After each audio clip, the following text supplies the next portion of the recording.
할렐루야, 주님 안에서 인사드립니다. 오늘은 제목을 제가 행복과 거룩이라고 정해봤는데요. 우리 인생에서 가장 중요한 단어가 아닌가 싶습니다. 시편 2편 말씀을 중심으로 해서 살펴보도록 할 텐데요.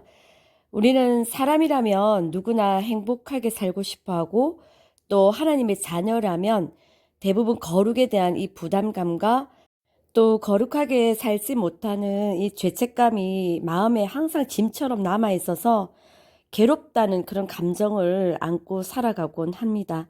그리고 이제 목사님들 또 신앙인들 사이에서도 인생의 목적은 행복이 아니라 거룩이다 이렇게 말하니까 이 거룩에 이르기 위해서 우리가 저마다 나름대로 너무 노력하고 몸부림치고 있다는 거죠. 근데 결국 이게 잘 되지 않아서 또 제자리인 자신을 발견하면 낙심하고 또 번아웃이 오는 경우도 있지요.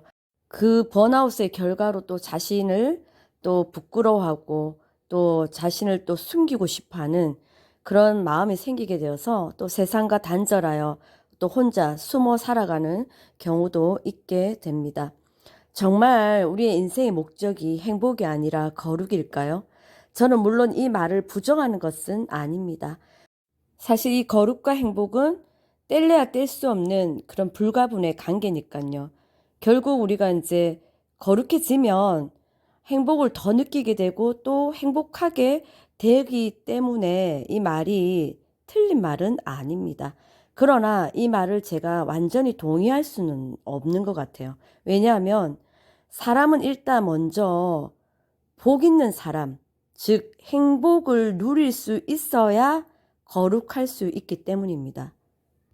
왜냐하면 이 우리 행복과 이 거룩이라는 이 단어가 우리 신앙인들에서만큼은 이거는 하나님으로부터 출발을 해야 되기 때문입니다. 하나님의 말씀의 기준에서 성경적인 근거에서 이 단어도 재해석이 되어야 합니다. 우리 예수 그리스도를 믿는 하나님의 자녀들은 어차피 세상의 기준에서 세상의 근거에서 살아가는 사람들이 아니잖아요. 믿음으로 사는 사람이잖아요. 하나님의 은혜로 믿음으로 사는 사람으로서 성경적인 기준과 성경적인 가치관에 의해서 살아가는 사람인데 이 행복과 거룩이라는 이 단어를 하나님으로부터 출발하지 않으면 우리가 어떻게 이것을 누리고 또 어떻게 우리가 거룩해질 수 있겠습니까? 너무 입버릇처럼 인생의 목적이 행복이 아니라 거룩이다 이렇게 이제 표현하는 분들이 많은데 제가 아까도 말씀드렸지만 이 말을 부정하는 것은 아니지만 여러분이 한번 이 성경적인 근거에 의해서 이 말씀의 기준에 의해서 한번 분별을 한번 해보십시오. 우리의 인생의 목적이 행복이 아니라 거룩이다 이렇게 이제 표현을 했을 때 우리의 힘으로 우리가 거룩해질 수 있나요? 우리는 결코 거룩해질 수가 없는 존재입니다. 그래서 하나님이 필요하잖아요. 하나님이 계셔야지 우리가 거룩해질 수 있거든요. 그래서 하나님께서는 우리를 창조하실 때부터 어떻게 하셨습니까? 우리에게 필요한 모든 복을 다 주셨습니다. 창세기 1장 27절, 28절에 하나님이 자기 형상 곧 하나님의 형상대로 사람을 창조하시되 남자와 여자를 창조하시고 하나님이 그들에게 복을 주시며 하나님이 그들에게 이르시되 생육하고 번성하여 땅에 충만하라. 땅을 정복하라. 바다의 물고기와 하늘의 새와 땅에 움직이는 모든 생물을 다스리라 하시니라. 이렇게 말씀하셨습니다. 우리 창조주 하나님께서 피조물인 사람에게 이 땅의 모든 구체적인 복을 주시기 전에 먼저 주신 것이 뭐냐면 하나님과 사람과의 관계에서 이르시되 말씀의 복을 먼저 주셨다는 거예요. 우리가 잘 아는 시편 1편에 복 있는 사람은 악인들의 꾀를 따르지 아니하며 죄인들의 길에 서지 아니하며 오만한 자들의 자리에 앉지 아니하고 오직 여호와의 율법을 즐거워하여 그의 율법을 주야로 묵상하는도다 라고 말씀하십니다.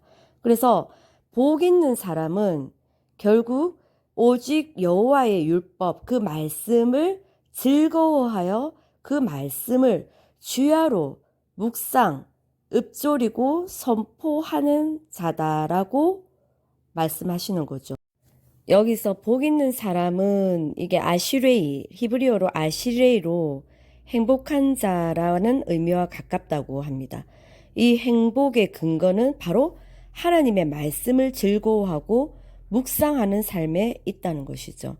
이 말씀에 대한 사랑과 묵상이 이 내면의 만족과 외적인 그런 형통까지 가져다 준다고 말하고 있습니다. 그래서 시편 1편에서 말하는 복 있는 사람은, 자, 행복한 사람은 어떤 사람인가? 자, 악인들의 꾀를 따르지 않고 죄인들의 길에 서지 아니하고 오만한 자들의 자리에 앉지 아니하고 이 육신의 것을 거절하고 오직 영적인 하나님의 말씀을 즐거워하며 그의 말씀을 주야로, 그죠? 묵상하고 읊조리고 선포, 하가하는 자다라고 말하고 있습니다. 우리가 또 잘 아는 그 시편 119편이 성경에서 가장 길잖아요. 그 하나님의 말씀에 대한 그 찬양과 사랑으로 가득 차 있거든요. 그 말씀이 뭐라고 합니까? 나의 즐거움이고 나의 충고가 되고 또 내 발의 등이고 내 길의 빛이다. 그리고 나는 그 말씀을 너무나 사랑해서 그것을 종일토록 읊조린다. 주의 말씀이 또 꿀송이보다 달다. 이런 말씀들이 있습니다. 이러한 구절들이 말씀 자체가 곧 기쁨의 원천이고 우리의 삶을 인도하는 빛이고, 그래서 이 말씀을 통해 누리는 그 내면의 그 풍요로움이 곧 행복한 삶이라고 이제 말씀해 주시는 거죠. 또 우리 예수님께서도 누가복음 11장 28절에 예수께서 이르시되 오히려 하나님의 말씀을 듣고 지키는 자가 복이 있느니라 하시니라, 이렇게 말씀하셨거든요. 그래서 이 여기서 복이 있다라고 하는 것 역시 마카리오스로 행복한 자라는 의미를 가지고 있습니다. 육신적인 우리의 그 관계를 넘어서 하나님의 말씀에 대한 이 순종, 이것이 진정한 행복의 원천임을 강조하셨습니다. 야고보서에서도 말씀을 행하는 자가 복이 있다라는 말씀이 있습니다. 그래서 이제 결론적으로 우리가 다 보면은 하나님과 관계된 삶, 말씀과 연결되어 있는 삶이 복이 있는 삶, 즉 행복한 삶이라는 결론이 나오는 거죠. 이런 성경적인 맥락에서 저는 행복이 먼저라는 겁니다. 행복, 복 있는 삶이 먼저 전제되어야 우리가 거룩한 삶이 따라온다는 것이죠. 왜 그렇습니까? 행복한 삶, 복 있는 삶은 하나님과의 관계에서 먼저 비롯되기 때문입니다. 하나님의 말씀이 나와 연결이 되어 있다면 나는 행복한 삶이 되고요. 또 자연스럽게 거룩은 따라오게 되는 겁니다.